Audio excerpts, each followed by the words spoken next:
So I have a new proudest moment as an evolutionary guide. I'm not a coach. And there's a whole lot, probably one of the longest paragraphs in the frequently asked questions page on my website is why I'm not a coach. I'm an evolutionary guide, and for years. When I say years, I mean I've been in this business, and I hate the term coaching because people then think you know what I do and you don't. And there's lots of modalities that go into what I do. So, and there's a lot of things that I do that you're not even aware that I'm doing, and there's a lot of things I take on that you're unaware is happening. And I will hold people accountable. Anyway, there's a whole, just go to FAQ. But I refuse to coach around relationships for years. When I say years, I mean I've been in this business in the business of helping people transform their lives and evolve themselves since 2004 full time. So 15 years. And I always declined to coach relationships, partly because I had, well, here's why. I'm sure you've seen your friend do inexplicable things. You're like, wait, what?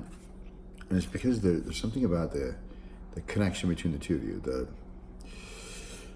the energetics, that even if we had a video transcript and written transcript and got to witness you for some period of time, there's still something we cannot explain that binds two people. I don't believe in stuff like twin flame, which is really just the Eastern's take on the Platonic view of romantic love. But there's something inexplicable and unexplainable as well about that bond. Something there to work out, whatever you want to call it. Some people try to label it karma, I don't know. Who knows which metaphor is accurate? It's pointing to something. And that thing is real. But because we can't feel that, we can get a sense of it, but we're not actually in that bond. I felt I was just incompetent to give anybody advice about what they should do, which I don't really do that anyway. Plus, I haven't mastered relationships yet, and I don't guide people in any area that I haven't already mastered. And yet,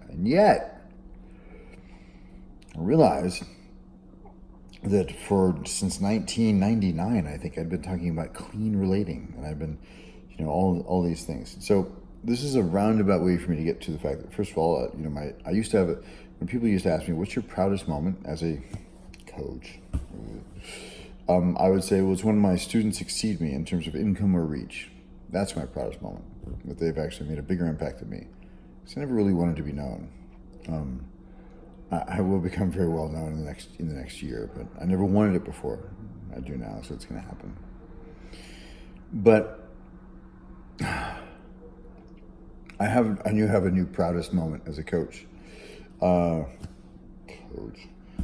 Desiree and I coached a couple, and Peter, who's a very sweet, dear man, and we've been working together for his own evolution in various contexts, professionally and personally and otherwise, for at least 4 or 5 years, off and on. He's one of the few people I actually have renewed beyond the initial 6-month package. And he came to me in a breakup, and we cleaned him out, and we set his future. We set, we created a composite, and we put it in his unconscious organization of time in the future. And that woman came, and then it wasn't quite the way he expected. And they had a language barrier. He's Russian by birth, and she's Chinese by birth. English is neither one of their first languages. And he called me and said, I need your help. Well, Desiree and I were just putting together this couples coaching package. And we ended up coaching them both for 6 months. She would coach her, and I would coach him. Her and I would have, these weekly meetings where we would talk about them. And then the 4 of us would get together once every other week. And I'm proud to announce, and this is my new proudest moment as a coach. After calling me in distress, they're now getting married. And not only are they getting married, they've asked me to officiate the wedding on May 18th. So,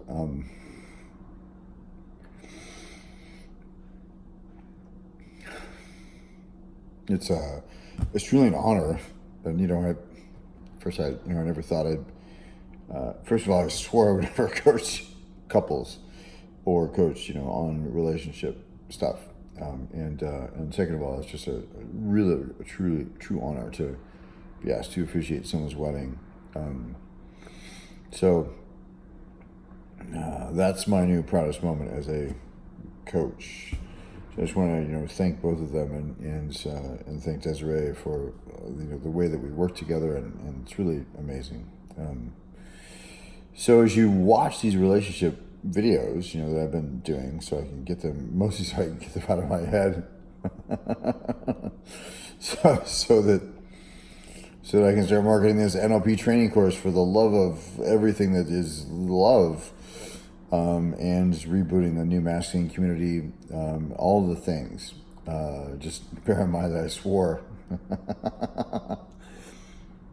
I swore I would never coach relationships. I did ask people questions and have them go into inquiry around certain things, because I've always believed that everyone is worthy of a fulfilling relationship. We're all worthy of everything we want. We're all manifestations of the divine. We're all holograms of the universe. We're all children of God, whichever metaphor you prefer. So self-acceptance is part of that. Knowledge of your efficacy is a separate matter. That's navigating the results that you want. So this is my new proudest moment as an evolutionary guide, is being in partnership with Desiree as we coach these people to the outcomes they had said that they wanted, and now they're getting married a year later. So thank you, Peter. Thank you, and Jasmine, of course.